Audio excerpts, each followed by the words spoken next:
సొంత గడ్డపై భారత మహిళల జట్టు జైత్రయాత్ర కొనసాగుతోంది. వెస్టిండీస్తో టీ20 సిరీస్ను గెలిచిన భారత్ తాజాగా వన్డే సిరీస్ను కైవసం చేసుకుంది. మరోసారి మన మహిళా బ్యాటర్లు విధ్వంసం సృష్టించిన వేళ కరేబియన్ టీంపై 115 పరుగుల తేడాతో ఘన విజయం సాధించింది. మరో మ్యాచ్ మిగిలుండగానే 3 వన్డేల సిరీస్ను 2-0తో మన ఉమెన్ టీం గెలుచుకుంది. ఈ మ్యాచ్లో భారత జట్టు బ్యాటింగ్ గురించి ఎంత చెప్పినా తక్కువే.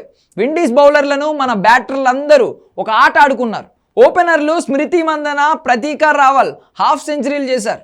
మందన తన సూపర్ ఫామ్ను కొనసాగిస్తూ 47 బంతుల్లోనే 7 ఫోర్లు 2 సిక్సర్లతో 53 పరుగులు చేసి అవుట్ అయింది. తర్వాత క్రీజ్లోకి వచ్చిన హర్లీన్ డియోల్ సెంచరీతో దుమ్మురేపింది. కేవలం 103 బంతుల్లోనే 16 ఫోర్లతో 115 పరుగులు చేసింది. అటు ప్రతీక 86 బంతుల్లో 76 పరుగులు చేయగా చివర్లో జెమిమా రోడ్రిగ్స్ రెచ్చిపోయింది.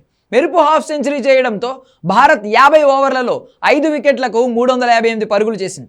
జెమిమా 36 బంతుల్లోనే 6 ఫోర్లు 1 సిక్స్తో 52 పరుగులు చేసింది. చేసింగ్లో కరేబియన్ టీం ఆరంభం నుంచే చేతులెత్తేసింది. 359 పరుగుల టార్గెట్ను చేస్ చేసే క్రమంలో ఏ దశలోనూ గెలుపు దిశగా సాగలేదు. ఆ జట్టులో ఓపెనర్ హెలీ మాథ్యూస్ సెంచరీ చేసినా ఫలితం లేకపోయింది.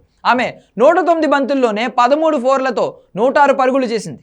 మిడిల్ ఆర్డర్లో షీమైన్ క్యాంబెల్ 38 పరుగులు చేయగా మిగిలిన బ్యాటర్లంతా విఫలమయ్యారు. దీంతో వెస్టిండీస్ 46.2 ఓవర్లలో 243 పరుగులకే చేతులెత్తేసింది.